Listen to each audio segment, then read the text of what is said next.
Nagpur police आयुक्त विश्वासजी नांगरे पाटील यांनी राष्ट्रीय स्वयंसेवक संघाच्या कार्याला उपस्थिती लावल्यानंतर काँग्रेस पक्षाच्या पोटात गोळा येणं, काँग्रेस पक्षाला बाळंत कळा येणं साहजिकच आहे. कारण त्यांचा मूळ अजेंडा संघाला विरोध करण्याचा आहे. प्रश्न असा आहे की नांगरे पाटील हे कर्तव्यदक्ष अधिकारी म्हणून पोलीस खात्यात ओळखले जातात. त्यांची खादी वर्दीवर निष्ठा आहे, संविधानावरही निष्ठा आहे. पण त्यांनी उपस्थिती लावली कुठे? संघ ही मुळात अराजकीय संघटना आहे.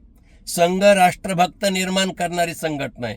संघ म्हणजे एक शिस्तप्रिय नागरिक, सुसंस्कृत नागरिक घडवणारी संघटना आहे. त्या संघटनेच्या कार्यक्रमाला गेल्यानंतर एवढं काँग्रेसवाल्याचं पोट दुखायला लागलं. मला त्यांना सांगायचं आहे की तुम्ही सत्तेत असताना अनेकदा प्रशासनातले अधिकारी तुमच्या कार्यक्रमाला येत होते, याचा विसर पडलाय. आणि म्हणून काँग्रेसनं सोशल मीडियावर काही ट्विट करताना अगोदर स्वतःचं आत्मपरीक्षण करावं आणि मग व्यक्त होत जावं.